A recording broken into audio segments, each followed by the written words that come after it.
मराठी असे आमुची माय बोली, आहा आज ती राजभाषा से.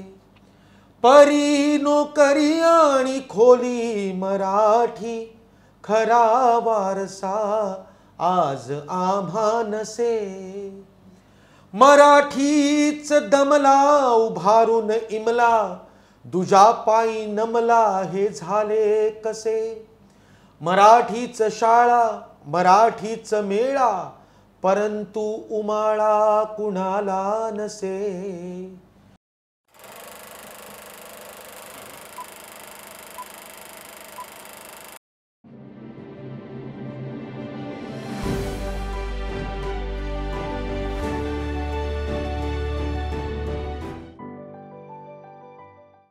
श्रीमंत दामोदर पंत, अगबाई अरेच्चा, जत्रा, सही रे सही, टिपरे. नाही म्हणजे हे महत्त्वपूर्ण टप्पे आहेतच केदार शिंदेंच्या आयुष्यातले, इनफॅक्ट करिअरमधले. पण हे झालं करिअर. केदार शिंदे माणूस म्हणून कसे आहेत ते आज आपण जाणून घेणार आहोत दिल के करीबमध्ये. Hello Kedar, most welcome to Dil Ke करीब. थँक्यू. आपली ओळख सुलेखा, म्हणजे मला आनंद आहे की आपण खरं तर एकत्र काम नाही केलंय याचं दुःख आहे, पण आनंद असा आहे की तुझ्यापेक्षा मला जास्त दुःख आहे. पण सगळ्यात आनंद असा आहे की आपली ओळख ही एक्झॅक्टली करिअरच्या सुरुवातीला अशा पद्धतीने झाली आहे की त्याच्याने आज दोघांनाही एकमेकांकडे बघण्याचा आनंद आणि कौतुक वाटतं. कारण साक्षात घरात नावाच्या एकांकिकेमध्ये तू काम करत होतीस आणि त्याच वर्षी बॉम्बे मेरी जान नावाची एकांकिका मी बसवली होती, मी लिहिली होती आणि आपलं रवींद्र नाट्य मंदिरात फायनल INT ची होती. तर ते आपण INT, उन्मेष, मृगजळ सगळ्याला 1, 2, 3 या क्रमांकावरती आम्ही असायचो. म्हणजे बॉम्बे मेरी जान, ऑल द बेस्ट आणि सातच्यात घरात. सो आनंद आहे की आपण आणि आपल्या आजूबाजूची मित्रमंडळी पण ज्या पद्धतीने आज या क्षेत्रामध्ये प्रत्येकाने आपापलं एक स्थान मिळवलंय आणि त्यांच्याकडे बघून आनंद वाटतो की जरा आपण सुरुवात तरी करेक्ट केली. सो मला सांग, सुरुवातीला मला हे जाणून घ्यायचंय की दिग्दर्शनाची सुरुवात कधीपासून झाली आणि तरी किती 30 वर्ष झाली असतील का रे? ना म्हणजे माझ्या वयाचं नको पण मी खरं सांगू का, मला दिग्दर्शक वगैरे व्हायचं नव्हतं, मला ॲक्टर व्हायचं होतं. आणि 3.5 एक्सप्रेशन्समध्ये वेगवेगळे कपडे घालून मीही उदय मिरबावकर यांच्याकडे फोटो सेशन केलं होतं. 3.5 एक्सप्रेशन्सच असायची तेव्हा आपल्याकडे. आणि बऱ्याच प्रोडक्शन हाऊसमध्ये वेगवेगळ्या लोकांकडे जाऊन मी माझे फोटोग्राफ्स पण दिलेले आहेत की मला काम करायचं आहे, पण क्लिक नाही झालं काहीच. मी एकांकिका करायला लागलो तेव्हा मी गमतीने म्हणतो, पण मला कधी कधी ती गोष्ट सिरियस पण वाटायला लागते की भरत आणि अंकुश या दोघांनी मिळून मला दिग्दर्शक केलेलं आहे. कारण त्यांना माहिती आहे की कॉम्पिटिशनला जर नट म्हणून आला तर त्यांची कामं बंद होती. सो असं मला नेहमी मला वाटतं आणि मी त्याला बोलून दाखवतो की तुम्ही दोघं होतात ना, त्यामुळे मी दिग्दर्शक झालो. पण मित्र चांगले मिळणं महत्त्वाचं होतं आणि ते मित्र माझ्या आयुष्यामध्ये ते दोघंजण ज्या पद्धतीने आले त्यांनी माझ्या करिअरला एक वेगळी दिशा मिळाली. दिग्दर्शक का झालो याचं कारण सांगू का, मी पहिल्यापासून थोडा टीम लीडर स्वभाव आहे. कारण मी शाळेमध्ये NCC मध्ये सार्जंट होतो, मी शाळेचा मुख्यमंत्री होतो, मी बाबांचं लोकधारा म्हणजे शाहीर साबळ्यांचं लोकधारा सांभाळताना त्याच्या टीमचा एक मी लीडर होतो. सो ना मी जेव्हा बोलायला लागेन तेव्हा शांतपणे ऐकण्याची प्रत्येकाची एक मनस्थिती प्रत्येकालाच दिसत होती की बाबा केदार बोलायला लागल्यानंतर. आणि थोडे घरचे पण संस्कार होते, कारण आयडल आपण जर बाबांना बघितलं, शाहिरांना बघितलं, तर मला लहानपणापासून असं वाटत होतं की यांच्यासारखं बनावं.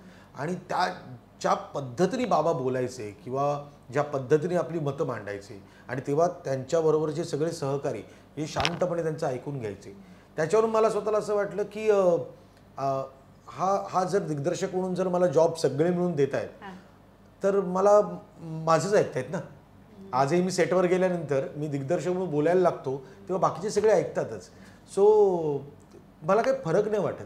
मला कधी कधी असं वाटतं की आजही मी NCCचा सार्जंटच आहे, आजही मी शाळेचा मुख्यमंत्रीच आहे, किंवा मी आजही लोकधाराचं कुठलं तरी परफॉर्म करण्याच्या अगोदर लोकांना सांगतो की काय पद्धतीने आपल्याला परफॉर्म करायला पाहिजे. सो दिग्दर्शक असं काही माझी चौकट नाही आहे. दिग्दर्शक झाल्याचं कारण ते. दुसरं माझं स्वतःचं मत आहे की माझ्यामध्ये कदाचित ना व्हिज्युअलाइज शक्ती असेल कदाचित. मला प्रतिमाताई म्हणजे प्रतिमा कुलकर्णी नेहमी सांगते, तिने माझं नाटक बघितलं सही रे सही आणि इंटरवलला तिने फोन केला आणि मला तो फोन अजूनही माझ्या कानामध्ये, कारण मी शूटिंग करत होतो सही रे सही शिवाजी मंदिरला होतं आणि मी शूटिंग करत होतो दुसरीकडे. तिने माझा नंबर घेतला भरतकडून आणि इंटरवलला मला फोन करून सांगितलं, केदार कसं आहे, स्वप्न प्रत्येकजण बघतो पण स्वप्न उतरवण्याची ताकद काहीच लोकांमध्ये असते, कदाचित ती तुझ्यामध्ये जास्त आहे. सो ना मला ती कॉम्प्लिमेंट, माझ्या आत्ता पण अंगावर काटा आला, ती कॉम्प्लिमेंट मला नेहमी असं वाटतं की खरंच आहे. मग मी दिग्दर्शक म्हणून नाव माझं जर येत असेल तर त्याला त्या योग्यतेचा आहे. सर्वात पहिलं नाटक कुठलं केलं तू दिग्दर्शक म्हणून? मी एकांकिका केली. नाटक माझं बॉम्ब ए मेरी जान, म्हणजे आपण जे एकांकिका केली त्याचं जेव्हा नाटक झालं, बरोबर बरोबर बरोबर, प्रदीप पटवर्धन, सुमित राघवन, चिन्मयी सुर्वे असे 3 जण होते आणि 70 प्रयोगात नाटक आटोपलं होतं. म्हणजे बरोबरीने ऑल द बेस्ट आलं होतं आणि ऑल द बेस्टची घोडदौड होती. सो माझं पहिलंच व्यावसायिक नाटक. आणि 7च्या आत घरात चा चित्रपट स्मिताताईंनी. हो स्मिता, बघ ना कसं ना, हो बघ ना, म्हणजे तिन्ही एकांकिका ज्या झाल्या त्या लोकांसमोर अशा पद्धतीने आलेल्या आहेत. बरं, बाबा बाबा जे तू म्हणतोयस म्हणजे तुझे आजोबा शाहीर साबळे, प्रेमाने तुम्ही बाबा म्हणता त्यांना? हा, म्हणजे सगळेच बाबा म्हणायचे आणि मी अगदी 2 दिवसाचा होतो तेव्हा आई वडिलांकडून मला त्यांनी आणलं, त्यामुळे मी आजोळीच वाढलो. म्हणजे बाबांची कॉट अशी आणि मी खाली झोपलेलो असायचो. त्यामुळे बाबा मला दौऱ्यावर घेऊन जायचे नाटकांच्या, मी विंगेत त्यांना परफॉर्म करताना बघायचो आणि माझं ते संस्कार जे आहेत, किंवा आजही मी परफॉर्म करताना बरीचशी लोक म्हणतात की खूप बाबांची झाक दिसते. म्हणजे परफॉर्म बाबांसारखा मी करत नाही, ते ग्रेट आहेत, म्हणजे ते इतकं उत्तम गातात वगैरे, पण तो कुठेतरी झाक असते ना की हातवारे येतात किंवा ती एक तडप येते, ती बोलण्याची पद्धत त्या पद्धतीची असते. तर कदाचित ते सगळे संस्कार लहानपणापासूनचे इतके इथे बसलेले आहेत.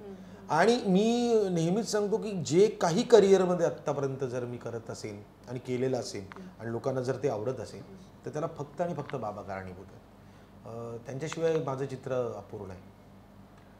पण त्यांच्या बरोबर काम करताना किंवा त्यांच्या हाताखाली काम करताना काय एक्सपिरियन्स होता? एक तर खरं सांगू, बघ ना, आता आम्ही जेव्हा लोकधराला जायचो तर 40 लोकांचा ट्रूप असायचा आणि 40 लोकांच्या मध्ये फक्त एक माणूस सेलिब्रिटी होता, जो शाहीर साबळे. कुठल्याही गावात गेल्यानंतर बाबा जेव्हा गाडीतून पाय त्यांचा खाली उतरायचा तेव्हा त्या गावातली इतकी मंडळी लोक धावत त्यांना भेटायला यायची, किंवा बाबा परफॉर्म करायला लागायचे तेव्हा समोर 10-15,000 20,000 1,00,000 लोक आहेत आणि ती फक्त बाबांचं गाणं ऐकण्यासाठी आणि त्यांचं कौतुक करण्यासाठी. जय जय महाराष्ट्र माझा जेव्हा सुरू व्हायचं तेव्हा सगळं ग्राउंड अख्खच्या अख्खं गायला लागायचं. हे म्हणजे आपण म्हणतो ना, आपण मायकल जॅक्सनचा परफॉर्मन्स बघतो, असे जे मोठे मोठे काही कॉन्सर्ट्स बघतो, हे जे कॉन्सर्ट्स आहेत ना, हे लोकधाराच्या माध्यमातून आम्ही बघायला मिळाले. आम्हाला काय नावं नव्हती आणि आमची लायकी पण नव्हती तेवढी, आणि अजूनही असं मला वाटत नाही. पण बाबांचे कुठले संस्कार माहिती आहे ना, एक 40 बाय 40 बाय असा रंगमंच असायचा, आमच्याकडेच पडदे असायचे आमचे, म्हणजे बॅकड्रॉप त्याचा आणि 2 विंगा, आणि ते बांधण्याचं काम शाहीर स्वतः करायचे आणि ते बघायला आम्हाला मिळायचं. आणि बाबा ज्या पद्धतीने ती त्या रशीची गाठ मारायचे ना, तर मला नेहमी असं वाटतं की ना, हे कलाकाराचं लक्षण आहे. म्हणजे आपल्याकडे कसं थोडं सेलिब्रिटी झाल्यानंतर आता मला ओळखतात, आपली नजर बदलते, किंवा आपण एकदम असे करणार नाही, मी ते करणार नाही, हे माझं काम नाही, असं खूप होतं. बाबा तसं नव्हतेच. बरं, महत्वाची गोष्ट म्हणजे जे बॅकस्टेज वर्कर खाईल ते बाबा खाणार, बॅकस्टेज वर्कर जिकडे राहील तिकडे बाबा राहणार. म्हणजे कुठली वेगळी स्पेशल ट्रीटमेंट, शाहीर काहीतरी वेगळेच येत आहेत, शाहिरांना AC रूमच पाहिजे, हे सगळे आत्ता आपण जे काय आजूबाजूला बघतो किंवा आपल्या जनरेशनच्या नंतरची पण जनरेशन या क्षेत्रामध्ये सेलिब्रिटी म्हणून वावरते, तर सगळ्यांकडे बघून मला फक्त कधी कधी असं वाटतं की हे सेलिब्रिटी नाही आहेत. माझी सेलिब्रिटीची व्याख्या सांगू अगदी फ्रँकली, तुमच्या गल्लीमध्ये तुम्ही ओळखीचे आहात हे महत्त्वाचं नाही आहे. तुम्ही फ्रान्सच्या एअरपोर्टवर उतरल्यानंतर जर आरडाओरडा झाला ना, केदार शिंदे केदार शिंदे, तर ती पॉप्युलरिटी आणि सेलिब्रिटी आपण असल्याची लक्षण आहे. हे काय, मी दादरला जर कुठेतरी जिप्सीच्या दारात उभा राहणार असेल आणि 3 लोक येऊन केदार शिंदे, तर त्याच्यावर मी आपलं प्राऊड फील करतोय की अरे मला ओळखायला लागली लोक. तर गल्लीत कोणी ओळखतं आपल्याला. ही पॉप्युलरिटी आणि हे सेलिब्रिटीचं लक्षण असायला पाहिजे. ते बाबांमध्ये होतं. सो ते एक. दुसरी गोष्ट ना, खूप शिस्तप्रिय होते बाबा. आणि ती शिस्त आमच्यामध्ये कितपत आली आहे मला माहिती नाही, पण काम करण्याची एक फोकस आहे ना, तो आहे. म्हणजे मला आजही कोणी एकांकिका बसवायला लावली ना, तर मी एकांकिका बसवताना त्याच तडफेने बसवीन ज्या पद्धतीने मी फिल्म करतो. मी फिल्म करायला कोणी मला लावली ना, तर मी फिल्म करताना त्याच तडफेने डिरेक्ट करीन ज्या पद्धतीने मी नाटक डिरेक्ट करतो. म्हणजे ना, लेफ्ट हँडनी गोष्ट होत नाही की आता काय, आता एवढं झालं, आता कर रे, करून घे, असं नाही होत. हे कदाचित आपली इन्सिक्युरिटी आहे. आपल्या क्षेत्रामध्ये फ्रँकली सांगायचं सुलेखा, तुम्ही काय केलंय यापेक्षा तुम्ही काय करताय आणि काय करणार आहात हे महत्त्वाचं आहे. आपल्याकडे ना बायोडेटा हा फक्त फाईल पुरता मर्यादित राहतो. तुम्ही जी गोष्ट केली आहे सादर, म्हणजे आता मी टिपरे केलं, हो मी टिपरे केलं, पुढे त्याच्यानंतर काय, मी सैरीसई केलं, हो केलं मी सैरीसई, पुढे. आणि दरवेळेस तू लोकांची अपेक्षा आपल्यासाठी वाढवलेली असते, त्यामुळे त्या अपेक्षा पूर्ण करण्यासाठी जी एक मेहनत घ्यावी लागते ना, ती मेहनत मी बाबांकडून शिकलो. बाबा कुठल्याही गल्लीत किंवा कुठल्याही मैदानात शो करताना त्यांनी हा कधीच विचार केला नाही की मी कुठे शो करतोय, मी शो करतोय हे महत्त्वाचं आहे. सो ते सगळे संस्कार कुठे ना कुठेतरी बाबांचे आहेत. खरं खरं. पण महाराष्ट्राच्या लोकधारामध्ये तू अभिनय करायचास ना? डान्स. मी उत्तम डान्सर आहे. आणि म्हणजे मी एवढं अधिकारवाणीने बोलू शकतो कारण मी महाराष्ट्राची लोकधाराचे 2500 शो केलेत. आणि मी परफॉर्म केल्यानंतर एकदा पुणे फेस्टिवलला आमचा परफॉर्मन्स होता. मी त्यावेळेस ना माझ्या मते 8वीत असेल. आणि इंटरवलला एक व्यक्ती आली, वो बच्चा किधर आहे, वो बच्चा किधर आहे, बच्चा किधर. तर मला कोणीतरी घेऊन गेले. मग बाबा आले, म्हणजे शाहीर आले. तर त्या माणसाने नमस्कार वगैरे केलं. मी आपलं लहान नाही, मी बघत होतो 2 लोक असे बुजुर्ग, ते बोलतायत एकमेकांशी. ते म्हणाले ये बच्चा कौन है यार, ये भगवान की देन आहे वगैरे असं काहीतरी बोलायला लागले. मला काही कळेच ना, मी 8वीत होतो त्यावेळेस. हां, ते निघून गेले. बाबांनी माझ्याकडे फिरून विचारलं कोण आहे माहिती आहे का. ते गेले. ते कोण, ते बिरजू महाराज होते. तर मला बिरजू महाराज कोण माहिती. आणि मी त्यांना म्हटलं हो काय करतात ते. म्हणाले वेड्या आहेस का तू, अरे ते मोठं आहे, ते डान्समधलं मोठं, नृत्यातलं मोठं नाव आहे, ते तुझे पाय बघायला आले होते की तू इतकं कसं नाचू शकतो. सो ना मला खूप मनापासून इच्छा होती एक नृत्य कलाकार व्हावं. मी माझ्या मावशीकडे शिकतही होतो कथकली आणि मोहिनीअट्टम. आणि माझं स्वतःचं मत होतं की तिथेच करिअर करावं. पण ना आजच्यासारखे काही तेव्हा मार्ग नव्हते. म्हणजे नृत्यामध्ये तुम्ही काहीतरी करिअर करू शकाल असं काही नव्हतं. आणि त्याच दरम्यान मग भरत अंकुश आम्ही एकत्र आल्यानंतर मग एकांकिकेचं टोमणं निघालं. आणि मग हळूहळू तो डान्स एकदम बाजूला पडलेला आहे. पण एक मात्र खरं की आजही मी जे शिकलोय नृत्यातलं ते मला सिनेमा करताना किंवा कुठल्याही अशा पद्धतीचा कार्यक्रम करताना खूप उपयोगी होतं. की मला कोणी गंडवू शकत नाही, नृत्यामध्ये पण मला गंडवू शकत नाही. मला माहिती आहे की तुम्ही काय करताय आणि जर कोणी म्हटलं तर मी ते परफॉर्म करून दाखवू शकतो. तर हा फरक पडतो एवढं खरं. त्यामुळे लोकधारामध्ये एक नृत्य कलाकार म्हणूनच होतो. आणि हळूहळू मग आम्ही गणगवळण बतावणी, भारूड असं जे एक परफॉर्मन्स करण्याचे परफॉर्मिंग आर्ट्सचा जो प्रकार असतो जो आम्ही बाबांकडे बघताना बघितला की विंचू चावला भारूड ते सादर करायचे, अबुरावचं लगीन ते प्रहसन करायचे. मग हळूच एकदा आम्ही विचारलं बाबांना की आम्ही आज भारूड करू का. तर कुठेतरी गल्लीत गावात कुठला तरी शो होता, कोण करणार आहे मला म्हणाले. म्हटलं मी आणि भरत. ठीक आहे करा करा. विंगेत उभे होते ते. आणि परफॉर्मन्स पहिला दादला नको गबाई आम्ही भारूड केलं. आणि बाबांना भयंकर आवडलं. बाबा म्हणाले आता याच्यानंतर तुम्हीच करायचं बरं का, बसून ठेवा. तर तो एक जो कॉन्फिडन्स मिळाला ना की आपण करेक्ट आहोत. आणि ना लोकधारा एक उत्तम व्यासपीठ असं मिळालं ना की आम्हाला ट्राय करण्यासाठी वेगवेगळ्या ठिकाणी जायची गरज नाही पडली. रोज ऐकता ऑडियन्स ना की आज आम्ही हे करतोय, हा पंच आमचा असा असा येतोय, अच्छा असा पंच आलेला नाहीये का, तर मग पुढच्या प्रयोगाला इमिजिएटली. आणि बरं रोज प्रयोग ना, म्हणजे असं नाही की बाबा आज प्रयोग होतोय आणि 8 दिवसांनी होतोय, रोज प्रयोग. त्यामुळे रोज संध्याकाळी एक वेगळा एक्सपेरिमेंट. सो लोकधारा आमच्यासाठी एक युनिव्हर्सिटी होती आणि ती आहेच. खरंय खरंय.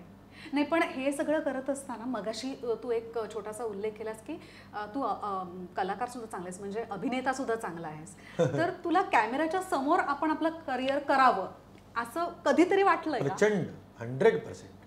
मला स्वतःला असं वाटतं की तेच मी म्हटलं ना की मला मला मनापासून वाटून उपयोगाचं नाही आहे. मी त्याच्यात कम्फर्टेबल आहे की नाही हे महत्त्वाचं आहे. एक मात्र खरं की मी जर रिहर्सल दाखवत असेल तर तो जो नट काम करणार आहे ना तो पण इतकं उत्तम काम करणार नाही जे मी रिहर्सलमध्ये करून दाखवीन त्याला. म्हणजे असं बरेच वेळा घडलं आहे की जिथे प्रोड्युसर आलेत आणि मी तालीम करतोय आणि मी कोणाला तरी दाखवतोय तर तो प्रोड्युसर मला बाजूला घेऊन म्हणतोय रोल तूच कर ना. तर मी त्याला सांगतो की ते माझं काम नाही आहे, मी गाईड करण्याचं काम करतोय की मला अशा पद्धतीचं हवं आहे. ते सोपं जात आहे पण त्यांनी त्याच्याच पद्धतीने करायचं. आणि मग ज्या माणसाने परफॉर्म केलंय त्याचे पण हाऊसफुलचे बोर्ड त्या प्रोड्युसरला मिळालेत. तर मी त्यांना नेहमी सांगतो की बघितलं ना ते हे त्याची पुण्याई आहे. मी फक्त मला काय पाहिजे ते दाखवण्याचा प्रयत्न करतो. तेव्हा मी जेव्हा रिहर्सलमध्ये असतो तेव्हा माझं चित्र जे आहे ते मी करेक्ट मांडण्याचा प्रयत्न करतो. याचा अर्थ मी उत्तम थर्ड बेल झाल्यानंतर ॲक्टर असेनच असं नाही. आणि दुसरी गोष्ट म्हणजे ना थोडंसं मला स्वतःला असं वाटलं की ना एका ठिकाणी राहण्याची गरज आहे. आपल्याकडे 17 गोष्टी करणारी लोक आहेत. बरोबर. तर ते माझ्या करिअरमध्ये मी कटाक्षाने पाळलं. आजही मी जर सिरियल करत असेल तर मी सिरियल करतो, मी फिल्म करत असेल तर मी फिल्म करतो. पण मी सिरियल करतोय, फिल्म करतोय, नाटक करतोय असं एकत्र नाही करू शकत. तसंच ॲक्टर असेल तर मी ॲक्टिंग करीन. मी जर लेखन करत असेल तर मग मी दिग्दर्शन आणि ॲक्टिंग करणार नाही. आणि मी दिग्दर्शन करणार असेल तर मी अजिबातच लेखन करणार नाही आणि अजिबातच ॲक्टिंग करणार नाही. सो कारण काय म्हणतात फोकस तुझा हलत नाही, कुठेही जाऊ शकत नाही, तू हेवायर नाही जाऊ शकत. की मला माहिती आहे की माझं डेस्टिनेशन हे आहे, मला इथेच पोचायचं आहे. सो हा एक मी माझ्या स्वतःसाठीचा एक रूल करून घेतलेला आहे की अशाच पद्धतीने मला काम करायचं. फोकस. बरोबर आहे. नाही आता बघा म्हणजे आपल्या इंडस्ट्रीमध्ये मराठी फिल्म इंडस्ट्री म्हणा, नाटक इंडस्ट्री म्हणा, मालिका म्हणा, पहिल्या 5 उत्तम दिग्दर्शकांमध्ये तुझं नाव घेतलं जातं.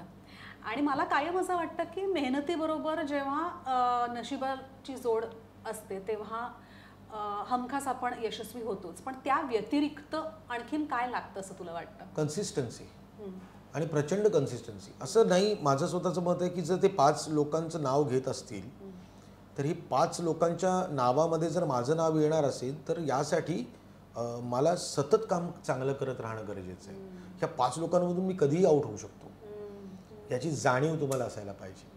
मी रोज सकाळी उठूनही कुठल्याही शूटिंगला जाताना मी प्रत्येक शॉट विचार करताना हा विचार करतो की हा कदाचित माझा शेवटचा शॉट असेल आणि हे माझं कन्फर्म आहे. मी नाटकाच्या तालमीला जातानाही मी कुठली गोष्ट बसवत असताना मी हा डोक्यात विचार करतो कदाचित मी शेवटच्या दिवशी बसवतो. सो ना तू अमरपट्टा घेऊन कोणी आलेलं नाही आहे. सो तुला जे करायचंय ते मनापासून करायचंय आणि तुला कन्सिस्टन्सी तुला ठेवायचीच आहे. काय माहिती गॉडफादर नाही आपल्याला कोणी आपल्याला मोठं करण्याचा प्रयत्न केला नाही. आपण एकांकिका स्पर्धेतून हळूहळू राज्यनाट्य स्पर्धा, मग राज्यनाट्य स्पर्धेतून व्यावसायिक नाटक, मग व्यावसायिक नाटकातून सिरियल, मग सिरियलमधून फिल्मपर्यंत पोहोचलो. कोणी माझ्याकडे असं नाही आलं की ओके हे घे पैसे आणि कर काय करायचं आहे मनासारखं, तर असं नाही झालं. सो ना आणि तू नशिबाची म्हणशील तर मी स्वामींचा खूप भक्त आहे. मला स्वतःला असं वाटतं ते मार्ग दाखवण्याचं काम करतात, पण याचा अर्थ हातपाय हलवण्याचं काम तुमचं असतं. बरोबर आहे. ते बेडवर बसीन आणि मला स्वामी देतील असं नाही होऊ शकत. असेल माझा ते देईल खाटल्यावर याचं नाही होऊ शकत. आणि आजही मला स्वतःला असं वाटतं की प्रत्येकाला प्रत्येकाचा जॉब देण्याचं काम परमेश्वर करत असतो. मला बाकीचे दिग्दर्शकही जेव्हा दिसतात तेव्हा मला स्वतःला असं वाटतं की त्यांना ही गोष्ट मिळाली हे त्यांचं प्रारब्ध होतं, त्यांचं नशीब होतं आणि माझ्याकडून ही गोष्ट घडते हे माझं नशीब आहे. आणि जर हे मला नशीब परमेश्वराने दिलं आहे तर त्या परमेश्वराला आनंद वाटला पाहिजे की मी जी गोष्ट देतोय तर हा माणूस कटाक्षाने काम करत राहतो त्याचं चीज करतोय. तर ते मला करायला पाहिजे. म्हणजे त्याला असं नको वाटायला की अरे मी तर तुला दिलं होतं, तुला ते घेता नाही आलं. सो असं माझ्या डोक्यामध्ये कधीच आणि मी खूप मनापासून बोलतो ही गोष्ट. म्हणजे तू मला आज नाही आणखी सेटवर अचानक आलीस तरी तुला कळेल. मला विजय चव्हाण म्हणायचा की अरे आता फिल्मचा डिरेक्टर आहेस तर बस नाही एका खुर्चीवर आणि शांतपणे दिग्दर्शन करणं. असं कसं एकांकिका स्पर्धेसारखं इकडे तिकडे धावत जाऊन अभिनय करून दाखवतोस, सतत लागत असतं तुला. तर म्हटलं मला जे दिसतंय ते त्यावेळेस करेक्ट आलं पाहिजे असा एक विचार असतो. त्यामुळे मी काय करतोय हे माझं भान नसतं. म्हणजे आता मी हिंदी सिरियल करत होतो तेव्हाही माझी बायको म्हणाली की शांतपणे करणं काम, एवढं एक्साइट का होत असतो, इतकं कसं ढाढा तुला आत्ताच्या आत्ता सगळं व्हायला पाहिजे असं नसतं. तर म्हटलं तो तुमचा मुद्दा झाला, प्रत्येकाचा स्वभाव झाला. माझा स्वभाव असा आहे की ही गोष्ट आत्ताच व्हायला पाहिजे आणि मग त्यासाठी मी काही करीन, मी मरीन पण ती मी करून घेईन. सो मला त्या पद्धतीने काम करायला आवडतं. तू आत्ता म्हणालास की तुझ्या आयुष्यात असं कोणी गॉडफादर नव्हतं, पण तुझं अख्खं कुटुंब बघितलं, तुझ्या खानदानातून, म्हणजे कुटुंब म्हणणं चुकीचं आहे, ज्या खानदानातून तू आलास, म्हणजे तुझे मामा देवदत्त साबळे, मावशी चारुशिला साबळे वाच्छानी आणि शाहीर साबळे आजोबा, तर यापैकी कोणी गॉडफादर म्हणून होतं का? किंवा उलट विचारायचं तर या सगळ्या पगड्याखाली तुला असं कुठेतरी वाटलं का की केदार शिंदे एक नाव कमवण्यासाठी आपण कुठेतरी कमी पडू किंवा झाकले जाऊ या सगळ्या नावांमध्ये? सगळ्यात मोठं काय माहिती ना, पहिल्यांदा साबळे आडनावाच्या पेक्षाही मला सॉलिड कुतूहल होतं. मी नेहमी हा विचार करायचो माझं आडनाव साबळे का नाही. मी त्यांच्याच घरात वाढलो, मी मुलीचा मुलगा ना, त्यामुळे केदार शिंदे साबळे. आणि मी एकदा व्हिजिटिंग कार्ड, मला असं वाटतं सुरुवातीच्या काळामध्ये एकदा व्हिजिटिंग कार्ड छापायला गेलो होतं ते एका माझ्या मित्राकडे, तर त्याला आडनावच माहीत नव्हतं माझं, म्हणून त्यांनी व्हिजिटिंग कार्ड केदार साबळे म्हणून केलं. तर ही गोष्ट जेव्हा बाबांना कळली तेव्हा थोडे बाबा वेगळे रिॲक्ट झाले होते माझ्या बाबतीत. म्हणजे त्यांचं असं म्हणणं होतं की चुकीचं झालंय, हे असं नाही उपयोगाचं, असं नाही. म्हणून मी त्यांना सांगण्याचा प्रयत्न केला मी केलेली नाही ही गोष्ट. त्याला वाटतंय की मी साबळे आहे कारण मी इकडे राहतोय, बाबांना वाटलं तू मुद्दाम केलंय. सो तर मला ते त्यावेळेस ना एक थोडीशी एक गोष्ट राहिली माझ्या मनामध्ये. दुसरा इन्सिडेन्स आयुष्यात घडलेला जो मी विसरू शकत नाही. मी, भरत अंकुश, संतोष पवार, अरुण कदम आम्ही जेव्हा एकांकिका स्पर्धे वगैरे करत होतो तेव्हा आम्ही ना वेगवेगळ्या मंडळात जाऊन ना कार्यक्रम करायचो. म्हणजे कसं, सुलेखा आमची ओळखीची मैत्रीण आहे असं पकड, आणि आम्हाला कळलं की तिच्या बिल्डिंगमध्ये सत्यनारायणाची पूजा आहे, तर आम्ही ना प्रसादाला तिकडे जायचो आणि त्यांना रिक्वेस्ट करायचो की आम्हाला एक 15 मिनिटं द्या परफॉर्म करायला. तर तिकडे फुकटचं त्यांना कार्यक्रम मिळत असताना म्हणून ते करायला द्यायचे. ते 15 मिनिटाचे आम्ही जवळजवळ 1.5 तास कार्यक्रम करायचो. मग बाबांचं प्रहसन, भारूड, मग वेगवेगळ्या पद्धतीचे विनोद, हे सगळं जे काय आता तुला रियालिटी शोमध्ये ज्या गोष्टी दिसत आहेत त्या गोष्टी आम्ही त्यावेळेस स्टेजवर तिकडे सादर करायचो. मग आम्हाला एक नारळ मिळायचा आणि 51 रुपये वगैरे मिळायचे. मग रात्री उशीर व्हायचा, मग आम्ही चालत चालत निघायचो आमच्या घराकडे. तर अरुण कदम हा आमच्यात सगळ्यात म्हणजे जरा लांब राहणारा, म्हणजे तो खारला राहायचा, बाकी आम्ही सगळे लालबाग परळमध्येच राहायचो. मग अरुण कदम त्याच्यातले 30 रुपये घेऊन जायचा कारण तो टॅक्सीने जाणार, मग राहतात 20 रुपये, त्याच्यामध्ये आम्ही 4-5 लोक असे. तर रात्री 1:30 वाजताची गोष्ट, आणि लालबागला साईबाबा मार्ग आहे, त्या मार्गावरून मी जात असताना मी पैसे वाटत होतो आणि अचानक पोलिसांची गाडी येऊन थांबली. त्या इन्स्पेक्टरने आमच्याकडे यंग मुलं ना, हे इकडे या असं केलं. तर मी सगळ्यांना थांबवलं आणि मी गेलो त्यांच्याकडे. काय झालं, काय करताय इकडे रात्री? तर आता काय करताय इथे रात्री म्हटल्यानंतर मी इमिजिएटली उत्तर द्यायला पाहिजे होतं की आम्ही असा असा कार्यक्रम करायला. त्याच्यात मी ना माझं एक वेगळा माझा टोन लागला की मी शाहीर साबळ्यांचा नातू आहे. त्याचे इन्स्पेक्टरनी माझ्याकडे असं शांतपणे बघितलं आणि म्हणाला, मग काय आजोबांनी सांगितलं काय रात्री अपरात्री फिरायला? असे बांबूचे फटके देईन ना परत असं काहीतरी बोललं असतं. आणि त्या क्षणी ते बसलं डोक्यामध्ये की आता याच्यानंतर ही ओळख मला आयुष्यात नाही सांगायची. आता मी माझी अशी ओळख निर्माण करेन की जिथे मी सांगितल्यानंतर लोकांना कळेल की शाहीर साबळे माझे आजोबा आहेत. मला सांगायची गरज नाही पडणार की मी शाहीर साबळेंचा नातू आहे. मग मी केदार शिंदे त्या पद्धतीने हे डोक्यात बसलं. सगळ्यात दुसरं माझ्या मनामध्ये असं बसलं ना की बाबांच्या घरी बाबा सेन्सॉर बोर्डवर पण होते नाटकाच्या. बाबा उत्तम निर्माते होते. सगळे जेवढे मराठीतले निर्माते आहेत ना आमच्या घरी यायचे आणि तेव्हा मी एकांकिका स्पर्धा करत होतो. आणि मला नेहमी असं वाटायचं ना की बाबांनी ना कुठे ना कुठेतरी हा माझा नातू एकांकिका करतोय, काय नाटक बिटक असेल तर द्या असं. आणि मोठे मोठे निर्माते जे आता तुला मोहन वाघांपासून लता नार्वेकरपासून प्रभाकर पणशीकरांपासून जर आमच्या घरी येत आहेत, बाबांनी ही गोष्ट कधीच नाही केली. सो ना मला एक कळायला लागलं की असं नाही होणार आहे, तुलाच मरावं लागणार आहे. आणि तुझं नशीब चांगलं आहे की तुझ्याबरोबर मित्र उत्तम आहे, त्यामुळे तुम्ही सगळ्यांनी मिळूनच काहीतरी होऊ शकतं. पण बाबांनी कधीच ही गोष्ट केली नाही. म्हणून मी तुला सांगितलं ना त्यांनी कलेचे संस्कार दिले पण ते कधी गॉडफादर नाही झाले. त्यांनी कधीच कुठे शब्द नाही टाकला.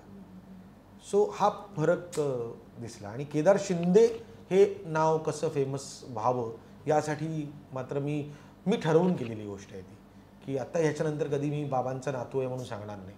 मला आनंद आणि मला अभिमान आयुष्यात आहे की मी शाहिरांचा नातू आहे. पण सांगताना मला आनंद वाटला पाहिजे की मी केदार शिंदे. केदार, बाबांबद्दल म्हणजे शाहीर साबळेंबद्दल इतकं बोलतोय मगासपासून आपण आणि महाराष्ट्राची लोकधारा ह्याच्याबद्दल सुद्धा आपण बोललोय, तर त्याची आठवण म्हणून एक लोकगीताची झलक होऊन जाऊन दे ना. मी काही चांगला गात नाही म्हणजे केदार, नाही असं नाही, पण इतका बाबांसारखं उत्तम आयुष्यामध्ये मी गाऊ शकणार नाही. पण एक आहे की मला लोकधारातली जी गाणी आहेत ही आवडतातच. म्हणजे त्याच्याबद्दल माझं काहीच दुमत नाही. लोकांनाही ते माहिती, 800 खिडक्या 900 दारं, जेजुरीच्या खंडेराया, जागराला यापासून यागो दांड्यावरपासून सगळ्या गोष्टी. पण मला बाबा भावतात किंवा मला बाबा वाटतात ग्रेट हे लोकधाराच्या अगोदरपर्यंत. कारण लोकधारा हे त्यांचं रिटायरमेंटचं आयुष्य होतं. पण बाबांनी जो मुक्तनाट्य हा प्रकार आणला किंवा वेगवेगळी मुक्तनाट्य सादर केली, यमराज्यात एक रात्र, बापाचा बाप, आंधळतय, कशी काय वाट चुकला, ज्ञानबाची मेघ, असूनी खास मालक घरचा, असे खूप अत्यंत म्हणजे आंधळतय याच्यातलं प्रमुख असं आहे की प्रमोद नवलकरांनी त्याच्या पुस्तकात असं लिहिलेलं आहे नाटकाच्या की आंधळतय या शिवसेनेच्या प्रसूती वेदना होत्या. म्हणजे आंधळतय आलं नसतं तर शिवसेना उभी राहिली नसती. कारण मराठी माणसावरचा अन्याय 67 साली जो होता तो त्या नाटकात ज्या पद्धतीने बाबांनी पोर्ट्रे केला होता, म्हणजे मी 73चा जन्म आहे माझा, पण मला जेव्हा लहानपणापासून कळायला लागलं तेव्हापासून की बाबांचं ते नाटक बघून लोक बाहेर यायची ना. जर एखाद्या टॅक्सीवाल्याने मी येत नाही असं सांगितलं की मारायचे खाली.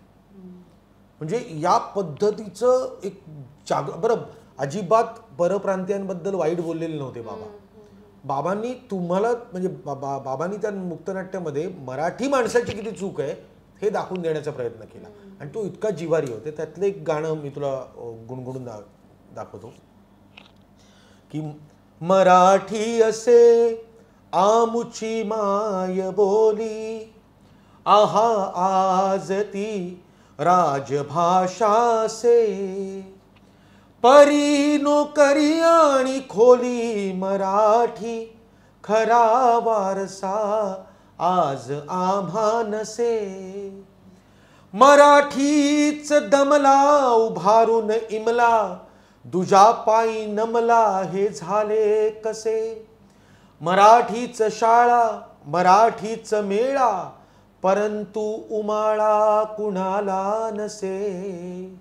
किंवा तडा तडा ते फुटले अमुचा, विजयाचे चौघडे. मराठी पाऊल मागे पडे, अरब पाहुणा घरात आला, उंट तयाने आत दडपिला, पाय पसरुनी चारी दिशेला, मालक दारी रडे. मराठी पाऊल मागे पडे. पुढची 4 ओळी फार मला आवडतात.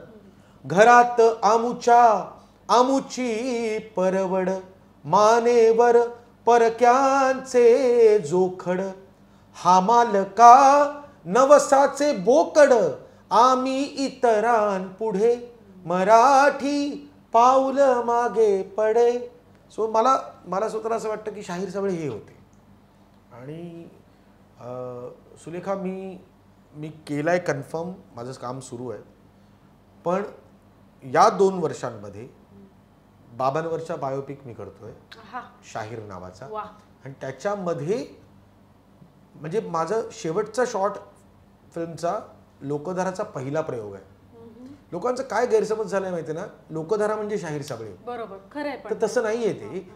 तो पहिला प्रयोग जेव्हा लोकधाराचा झाला तेव्हा पिक्चर संपेल माझा. सो बाबांचा 1923चा जन्म आहे आणि लोकधाराचा जन्म 1984चा आहे. So film will be from 23 to 84. So ते माझं काम सुरू आहे, स्क्रिप्टिंग सुरू आहे. पण अजून 2-2.5 वर्ष तर नक्की जातील. पण मी ही करतोय बायोपिक. मी स्वतः डिरेक्ट करणार आहे, काम नाही करणार. सगळ्यांचं असं मत आहे की बाबांचं काम मी करावं, पण मला स्वतःला असं वाटतं तेच म्हणणार होते. मला मला मला खूप इंटरनॅशनल लेवलची फिल्म दिसते आणि मी त्याच पद्धतीने करणार. माझं स्वतःचं मत आहे की बायोपिक असावी ना तर गांधी फिल्मसारखी असावी, नाही तर करू नये. तर मग तेवढा वेळ घेऊया. मी आत्ता 2-2.5 वर्ष म्हणतोय, कदाचित 5 वर्ष पण लागतील. पण ज्या दिवशी येईल त्या दिवशी लोकांचं असं होईल की हे शाहीर साबळे होते. हे आम्हाला माहिती नव्हतं. ते एवढ्या गोष्टी मात्र करतोय. आणि तू मनावर घेतलंयस घेतलंय म्हणजे माझं कन्फर्म आहे. म्हणजे बिकॉज म्हणजे माझं स्वतःचं मत आहे की त्याची जी काही बाकीची टेक्निकल मंडळी आहेत तीही त्याच लेवलची मी गोळा करतोय. म्हणजे जी फिल्म इंटरनॅशनली जाईल.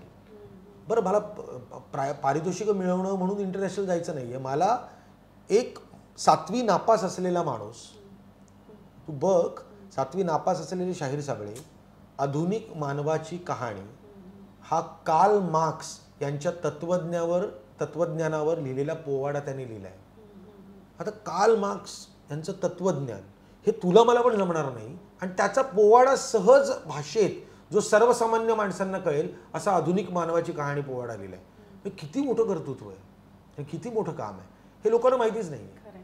सो मी माझ्यासाठी पेक्षा माझ्या येणाऱ्या पुढच्या पिढ्यांसाठी, सणा आहे, सणाचे उद्या लग्न होईल, त्यांच्या पिढीसाठी, त्याच्यानंतरच्या पिढीसाठी एक फिल्म माझ्यासाठी ही इम्पॉर्टंट आहे.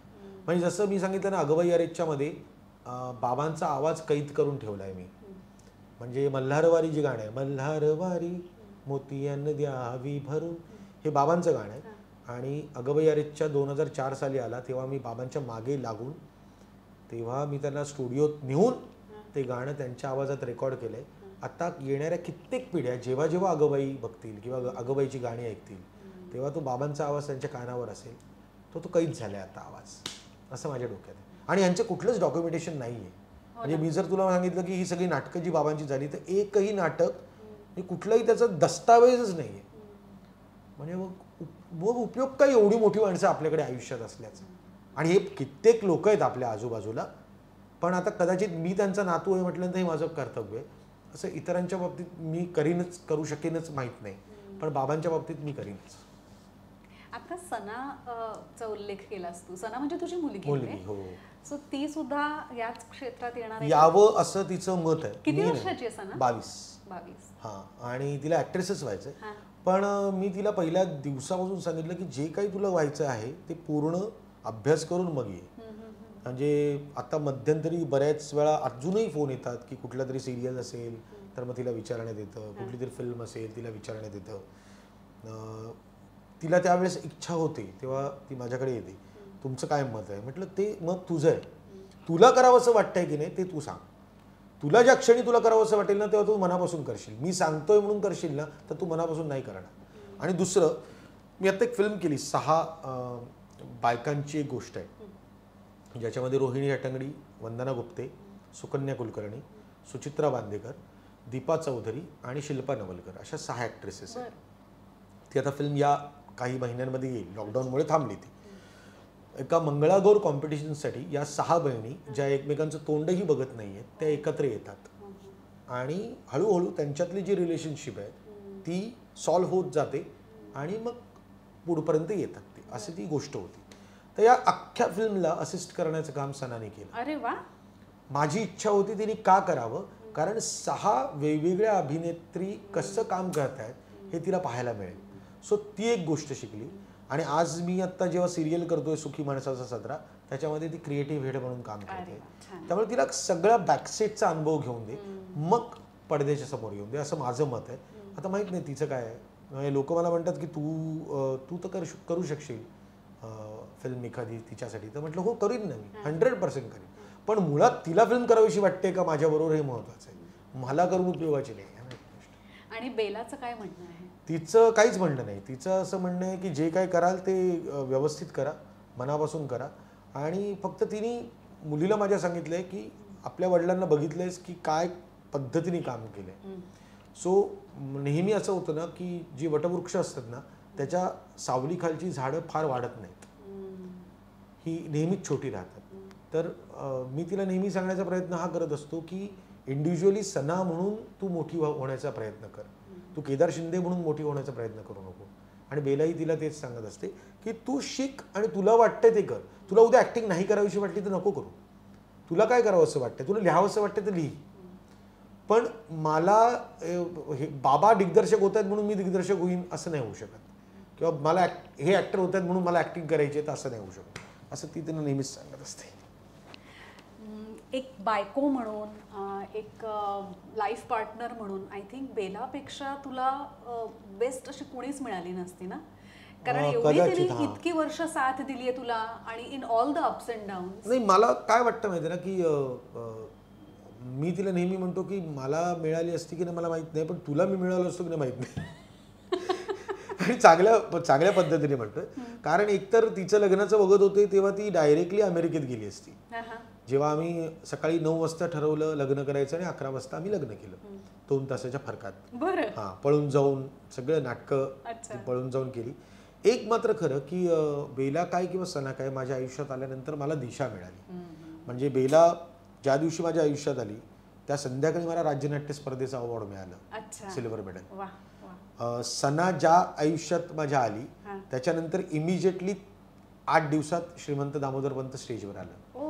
सो ना माझं स्वतःचं मत आहे की ना हे कुठेतरी एक मार्ग दाखवण्याचं काम केलंय परमेश्वराने की या पद्धतीने. दुसरं आपलं ECG सारखं करिअर आहे. सो ते ECG सारखं करिअर सांभाळण्याचं काम बेलानी आज आमच्या लग्नाला आता पुढच्या वर्षी म्हणजे 2 वर्षात 25 वर्ष होती. म्हणजे 96ला आमचं लग्न झालं. पण ते ECGचं करिअर आहे ना ते तिने सांभाळलं आहे. म्हणजे त्याचे अप्स अँड डाऊन्स इतके आहेत. आपलं कसं माहिती ना, grass is always green on other side. आपल्याला नेहमीच समोरचा माणूस सुखी वाटतो. आपल्याला माहिती असतं की त्या तिथे गेल्यानंतर, कारण काय जेव्हा आपण काम करायला लागतो आणि आपल्याकडे पैसा येतो आपण आपल्याच गरजा वाढवतो आणि मग त्या गरजा वाढवल्यानंतर त्या मेंटेन करण्यासाठी पण काही गोष्टी कराव्या लागतात. एक मात्र खरं की आम्हा तिघांनाही आम्ही तिघही रुटेड आहोत. आणि सना रुटेड असण्याचं कारण मी लालबाग परळमध्ये वाढलो आणि बेला गिरगावात वाढली.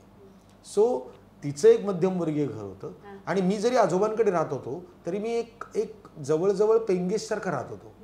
म्हणजे आय वॉज नॉट की एलिजिबल की कुठली तरी इस्टेट प्रॉपर्टी मला मिळेल अर्धी, असं काही नव्हतं. तेव्हा आम्ही लग्न केल्यानंतर एके दिवशी आम्ही असा विचार केला की सना जर जन्माला येणार असेल तर आपल्याला आपलं उभं राहायला लागेल. आणि मग बाबांनी मला बसून विचारलं, 23 वर्ष या घरात राहिलास आणि तू सांगतो मी घर सोडतो, काय झालंय, कोण काय बोललंय? ते म्हटलं कोणीच नाही काय बोललंय. पण मला स्वतःला असं वाटतं की आमचं जे अपत्य येईल हे आमच्या धडपडीतलं येऊन देत. इथे आलं तर ते बघ याच्या हातात आहे त्याच्या हातात आहे आम्हाला काय असं होईल, ते आम्हाला वाढवून देत त्याला. सो तेव्हा आम्ही भाड्याने घर घेऊन राहिलो. तो अख्खा प्रोसेस आहे. आज परमेश्वराच्या कृपेने मुंबईमध्ये आमच्या नावावरची घरं आहेत, पुण्यात एक घर आहे. या सगळ्या गोष्टी असताना आपण ती गोष्ट विसरून उपयोगाचं नाही की जेव्हा 2,500 रुपये घरभाडं देताना काय करायचं असा प्रश्न असायचा. आज सहज आपण इलेक्ट्रिसिटीचं बिल पण 5,000 रुपये भरतो.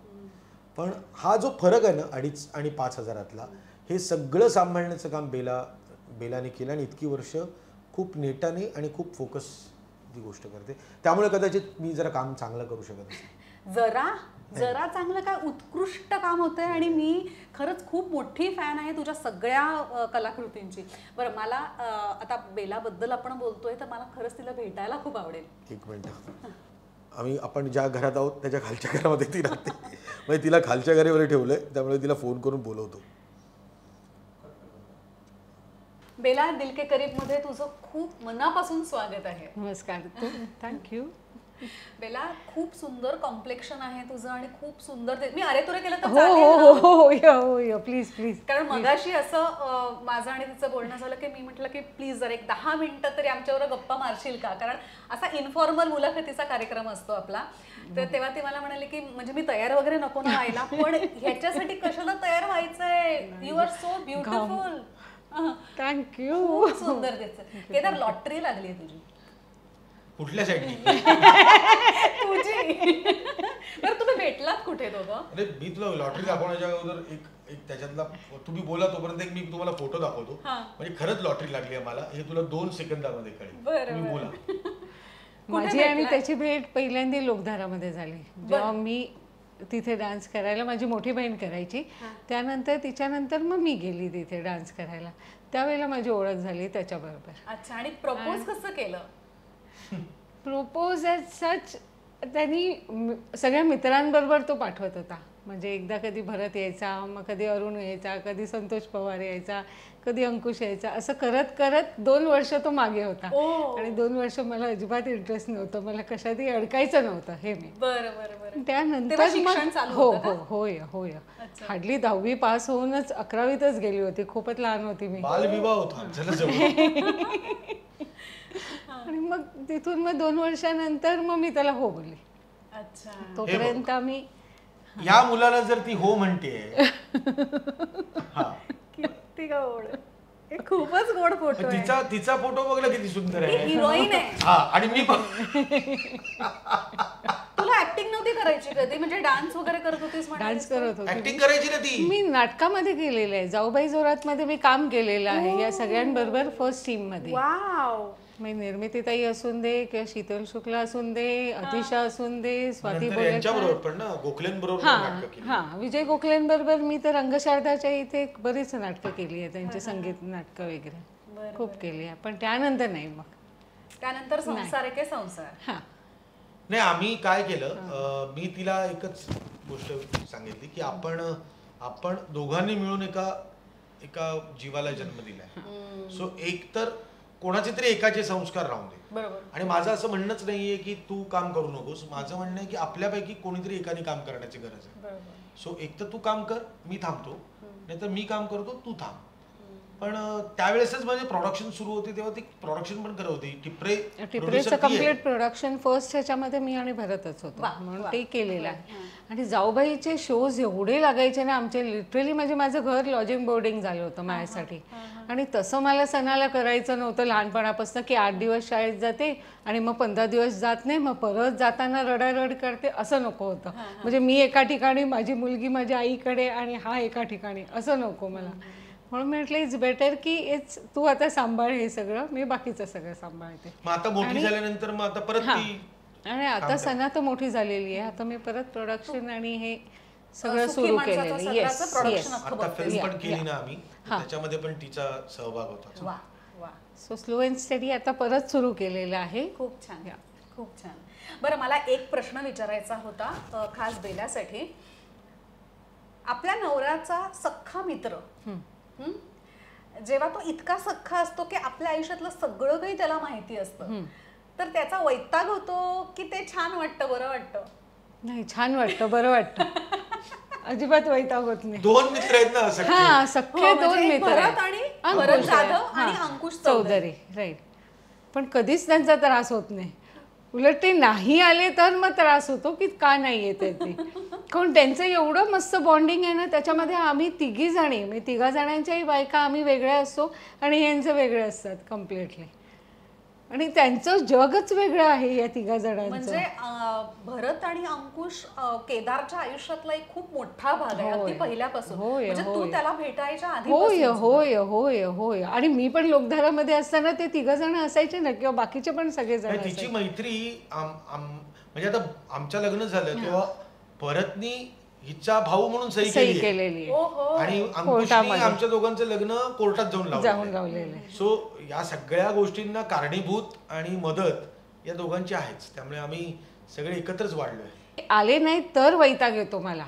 उलट त्यांनी यावं असं माझं म्हणणं आहे की त्यानिमित्ताने ह्याचं पण मग टेन्शन सगळं ते गप्पा जे मारतात ना तिघ जणी म्हणजे कसं असतं की कुठे ना कुठेतरी प्रत्येकाच्या आयुष्यामध्ये एक फ्रस्ट्रेशन लेवल असते ना, तर ती फ्रस्ट्रेशन लेवल इथे निघण्यापेक्षा मग तुम्ही ते तिघ जण बसा आणि तुमचे फ्रस्ट्रेशन लेवल संपवा, या लेवलला असतं कामाच्या ठिकाणी फक्त कामाचं असतं. म्हणजे आता हे सिरियलचं पण जे चालू होतं ना, ते तिघ जण भेटायचे त्यावेळेला फक्त कामाचं बोलायचे ते लिटरली. मी तिघा जणांनाही सगळ्या जणांनाच त्यांचा जो ग्रुप होता एकांकिकेपासून ते फक्त कामाच्यासाठीच त्यांचा अट्टास असतो. जे काय त्यांची भांडणं वगैरे त्यांचे जे काय डिबेट्स वगैरे होतात ते फक्त कामापुरते होतात. अदर देन त्यांची मजा मस्ती असते चालू. पण कामाच्या ठिकाणी काही भान नसतं. म्हणजे ही काय किंवा भरतची बायको किंवा अंकुशची बायको जेवण असं आणून ठेवतात, तुम्हाला जेवायचं जेवा नाही तर उपाशी राहा. आम्ही पहाटे वगैरे आमचं पहाटेपर्यंत सकाळपर्यंत असं सगळं सुरू असतं. बरं, भरतची अंकुशची तुझी मैत्री सुद्धा लोकधारे नाही नाही नाही नाही, अंकुश माझ्या शाळेतला मित्र आहे. सो अंकुश आणि माझी पण भरत महाराष्ट्राचे लोकधारा त्यात काम करायचं. बरोबर. पण भरत आमच्या दोघांपेक्षा 6 वर्षांनी मोठा आहे. म्हणजे आम्ही जेव्हा पहिल्यांदा काम करायला समोरासमोर आलो तेव्हा मी त्याला भरत दादा म्हणत होतो. आता मी भरत्या म्हणतो, पण तेव्हा मी भरत दादा म्हणत होतो. आणि अंकुशची माझी मैत्री कशी आहे की 3 वर्षाचे होतो आम्ही. म्हणजे आज जर आम्ही दोघंही 47 वर्षाचे असू तर आम्ही दोघंही पण सांगतो वय सांगायचं त्याचं पण सांगितलंच ना काय 44 वर्ष आमची मैत्री आहे मी आणि अंकुश. भरतची मैत्री 85 पासून आहे, म्हणजे 1985 पासून. त्याला पण आता किती वर्ष झाली, 30-34 वर्ष झाली. क्या बात आहे, मस्त मस्त. केदार, खरंच आपण इतक्या वर्षानंतर भेटलो असं वाटतच नाहीये. म्हणजे पहिल्यांदा आपण भेटलो होतो तेव्हा 93. हो, मी अगदीच कॉलेजमध्ये होते, तू सुद्धा आय थिंक कॉलेजमध्ये 93 पुढे मागेच आपण 1-2 वर्ष पुढे मागे असू ना. मी फक्त माझं कॉलेज MD होतं, पण मी एकांकिका गोखले कॉलेजची बसवली होती. ओके, एवढाच फरक होता. पण तेच म्हणजे मी 20 वर्षाचं होतो तेव्हा. पण आता इतकी वर्ष मध्ये गेली तसं अजिबात वाटलं नाही रे. पण तेच तर आपलं आहे ना की आपण जेव्हा कनेक्टेड असतो कुठल्या तरी चांगल्या गोष्टीसाठी, चांगल्या गोष्टीपासून, तर ते कनेक्शन राहतं. म्हणजे सुलेखा तुझ्याबरोबरच नाही, पण मला स्वतःला असं वाटतं की त्या स्पर्धेतली जेवढी म्हणून मंडळी समोर येतील ती कधीही भेटल्यानंतर आपल्याला असं वाटायला लागतं की आपली किती जुनी ओळख आहे ना यांच्याबरोबर. हा फरक पडतो. खरं तर यायच्या आधी म्हणजे मला आठवत होतं की खूप वर्षांपूर्वी आपण भेटलोय, आता परत आपण इतक्या वर्षानंतर भेटतोय, ट्युनिंग कसं जुळेल, कशा आपण गप्पा म्हणजे आपल्या रंगत जातील, पण अजिबात जाणवलं नाही ग. म्हणजे ऑफकोर्स म्हणजे हा केदारचा मोठेपणा आहे. मी जरा वाचकत प्रश्न विचारत होते आधी, पण खूप धमाल आली, खूप मजा आली. नाही, मेन म्हणजे ना अशा पद्धतीचा इंटरव्ह्यू देताना बरं वाटतं. टिपिकल जे असतात ना, तुम्ही तुमचं पहिलं नाटक कसं लिहिलं, मग तुम्ही त्या नाटकाची तयारी कशी केली, तर हे सगळं ते प्रेक्षकांना माहितीच असतं रे. आता केदार शिंदेच्या करिअर बद्दल मी काय वेगळं बोलणार नाही, पण ते झालं वेगळा मुद्दा. पण मुळातच फक्त मुलाखत म्हटल्यानंतर याच पद्धतीच्या मुलाखती समोर येतात.